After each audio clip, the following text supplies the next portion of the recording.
Hello दोस्तों, आज की वीडियो में आपका स्वागत है। और आज की वीडियो में यार हम देखने वाले हैं रिएक्ट स्टेट मैनेजमेंट।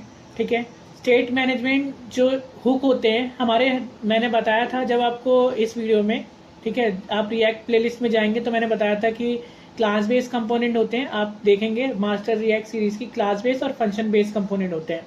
तो यहाँ मैंने डिस्कस किया था कि स्टेट कैसे मैनेज की जाती है फंक्शन कंपोनेंट के द्वारा। ठीक है, क्योंकि क्लास बेस्ड कंपोनेंट में हमारे पास अलग तरीका होता है और फंक्शन बेस्ड कंपोनेंट में हमारे पास हमारे हुक होते हैं।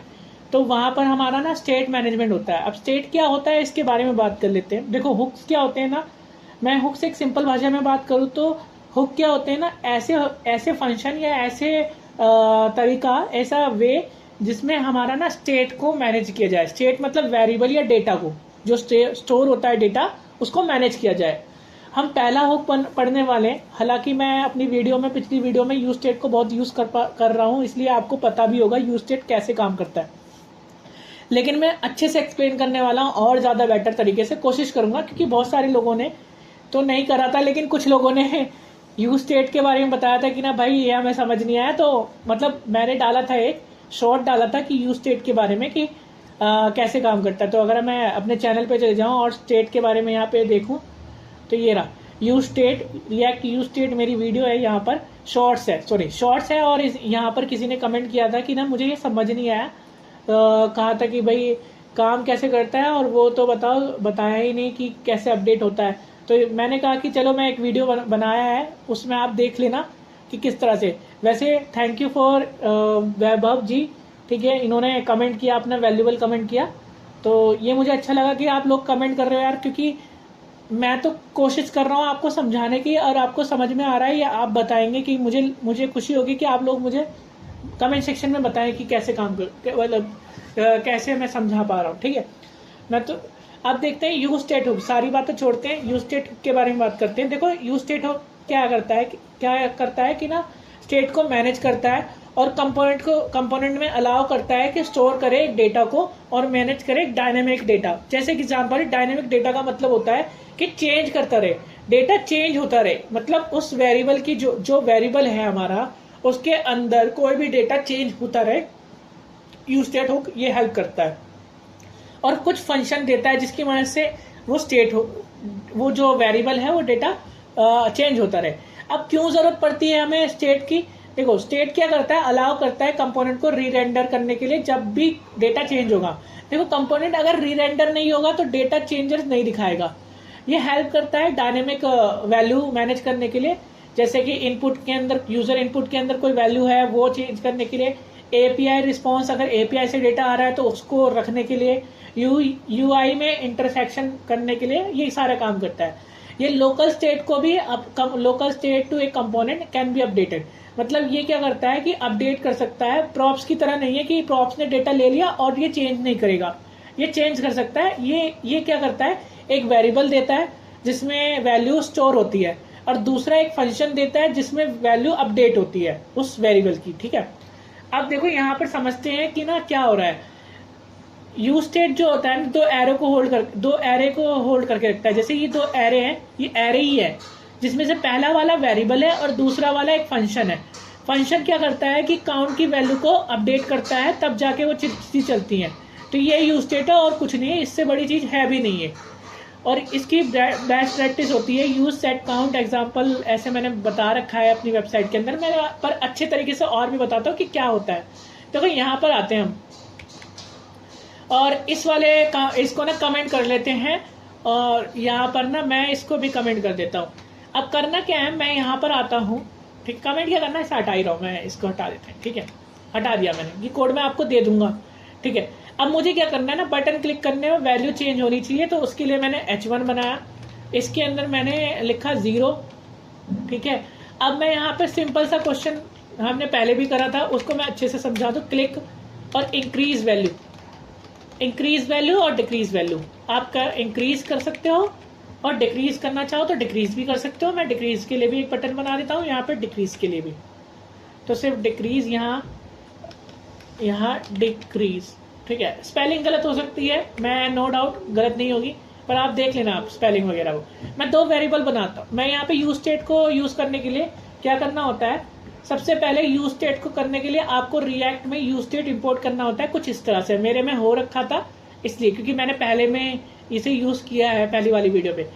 यूज स्टेट को पहले इंपोर्ट करना होता है और ये रिएक्ट में ही होता है। जैसे ही आपने इंपोर्ट कर लिया, आप क्या करोगे, इसको डिक्लेरेशन करोगे, इसको बताओगे कि यहाँ पर डिक्लेरेशन करोगे, कॉन्स्ट करके यहाँ पर एरे दे दिया, एरे में वैल्यू दोगे जैसे काउंट, ये एक वेरिएबल है, ठीक है, जिसके अंदर डेटा स्टोर होगा, 0 1 2 डेटा स्टोर होगा। दूसरा एक फंक्शन है सेट काउंट, ये एक फंक्शन है जो डेटा को अपडेट करता है। मतलब सेट काउंट क्या करता है, इस काउंट नाम के वेरिएबल के अंदर जो भी वैल्यू होगी उसको अपडेट कर देगा, ये फंक्शन है। फिर यूज स्टेट का इस्तेमाल किया और इसके अंदर वैल्यू डाल दी 0, जो वैल्यू 0 इसके यूज स्टेट में है वो काउंट के अंदर भी है, ठीक है, जो वैल्यू इसके अंदर 0 है वो काउंट के अंदर भी 0 है।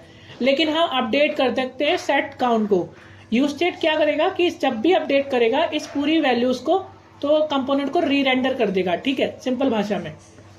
यहाँ पर आते हैं, यहाँ पर हम कर्ली ब्रैकेट लगाते हैं और जावास्क्रिप्ट का, और यहाँ पे लगाते हैं काउंट, ठीक है। अब क्या करना होगा, हमने यहाँ पे ऑन क्लिक इवेंट हैंडलर का इस्तेमाल करना होगा। ऑन क्लिक मैं एक बना देता हूँ इंक्रीमेंट का, आप डिक्रीमेंट वाला बनाइएगा, ठीक है, ये आपका घर का टास्क होगा। तो मैं हैंडल इंक्रीमेंट लिखता हूँ, मैंने ऐसा लिख दिया और इस फंक्शन को कॉल कर दिया, सिंपल।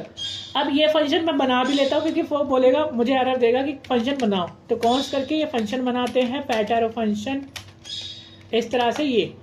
अब क्या करना है कि मुझे जो यूज स्टेट ने जो वैल्यू दी है सेट काउंट, उसको सेट काउंट मतलब फंक्शन दिया है, वो फंक्शन क्या करेगा, काउंट नाम के वेरिएबल के अंदर डेटा को अपडेट कर देगा, सेट काउंट, और उसके अंदर क्या करेंगे, काउंट को प्लस कर देंगे 1, जो भी वैल्यू होगी उसकी वैल्यू चेंज हो जाएगी प्लस करके 1। तो अब देख लेते हैं कि हमारा काम हुआ है नहीं हुआ।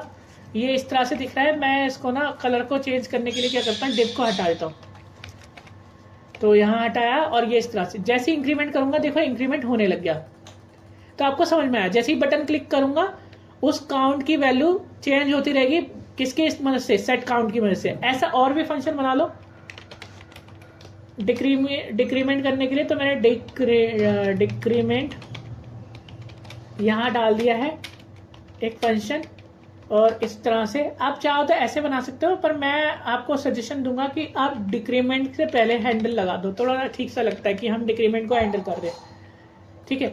और ऑन क्लिक लगाओ, क्लिक यहाँ पे लगाओ, इसको फैट एरो फंक्शन दो, इसको लिखो हैंडल डिक्रीमेंट, फंक्शन को कॉल करो, और यहाँ पर अब क्या करेंगे, सेट काउंट को देखेंगे और काउंट की वैल्यू को माइनस कर देंगे 1 से। अब जो भी वैल्यू स्टार्ट काउंट के अंदर जाएगी वो काउंट के अंदर अपडेट होती जाएगी, और ये क्या करेगा, app.js को रीरेंडर कर देगा। तो अब अगर मैं प्लस करूंगा तो ये प्लस होगा, और डिक्रीमेंट करूंगा तो डिक्रीमेंट हो जाएगा। तो यही था यार यूज स्टेट हुक, ज्यादा बड़ी चीज नहीं थी। और इसका वेबसाइट का लिंक भी मैं आपको भेज दूंगा, या फिर डिस्क्रिप्शन में मिल जाएगा, भेज दूंगा, क्या कह रहा हूँ, वीडियो के डिस्क्रिप्शन लिंक में आपको मिल जाएगी।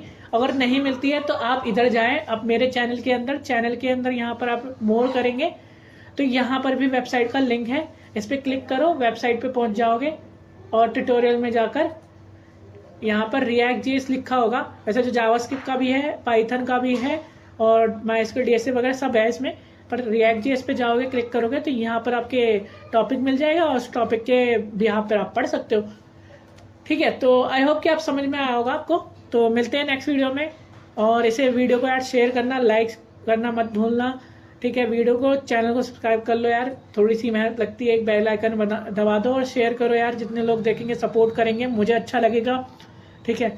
अभी मेरे 247 सब्सक्राइबर हैं, मैं चाहता हूँ कि आप इसे शेयर करें, इंशाल्लाह कि ये और लेवल पे चैनल पे जाए, और मैं चाहता हूँ कि सबको ये जो सीखना चाहते हैं प्रोग्रामिंग वो सीख पाए फ्री में, फ्री ऑफ कॉस्ट, ठीक है। तो मिलते हैं नेक्स्ट वीडियो में।